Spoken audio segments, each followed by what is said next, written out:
Mesdames et messieurs, chers abonnés, bonjour. La lutte contre une présidence à vie du vieillard Alpha Condé se fait sentir désormais partout dans le monde. Sébastien Nadeau, un député français de la Haute-Garonne en Toulouse, qui est aussi opposé à une présidence à vie de M. Alpha Condé, appelle la France à soutenir le peuple de Guinée contre la dérive autoritaire de Conakry. Sébastien Nadeau a réagi à la sortie du président Emmanuel Macron lors de son interview avec le journal Jeune Afrique.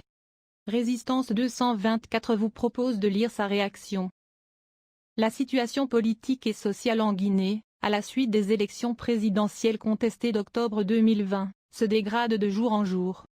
En lien avec les principales forces politiques et les médias d'opposition, je suis alerté de toutes parts par la gravité de la situation qui laisse craindre une dérive autoritaire du régime et le déclenchement d'une guerre civile interethnique.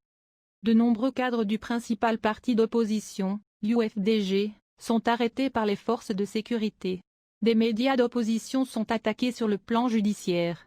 Des premiers assassinats interethniques ont lieu. La situation politique et sociale en Guinée, à la suite des élections présidentielles contestées d'octobre 2020, se dégrade de jour en jour. En lien avec les principales forces politiques et les médias d'opposition, je suis alerté de toutes parts par la gravité de la situation qui laisse craindre une dérive autoritaire du régime et le déclenchement d'une guerre civile interethnique. De nombreux cadres du principal parti d'opposition, l'UFDG, sont arrêtés par les forces de sécurité. Des médias d'opposition sont attaqués sur le plan judiciaire. Des premiers assassinats interethniques ont lieu. J'ai ainsi plusieurs fois interpellé le gouvernement français sur la situation en Guinée, lors des auditions du ministre Jean-Yves Le Drian en commission des Affaires étrangères de l'Assemblée nationale et au travers d'une question écrite publiée au journal officiel, le 10 novembre 2020.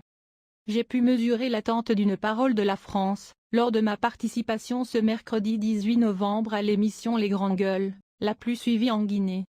Après un silence pesant, le président de la République Emmanuel Macron s'est enfin exprimé aujourd'hui dans le journal Jeune Afrique sur la situation en Guinée dans les termes suivants.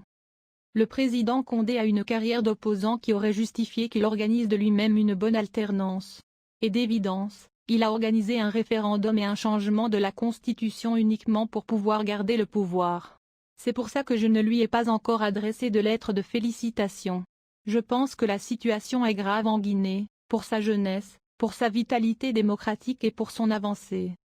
Il faut maintenant que la France engage tout son soutien à la démocratie guinéenne, en demandant au pouvoir en place de respecter l'état de droit et les libertés publiques, et de cesser immédiatement les mesures de répression de l'opposition politique et médiatique en Guinée.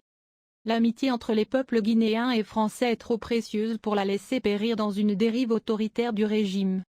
Sébastien Nadeau, député de Haute-Garonne.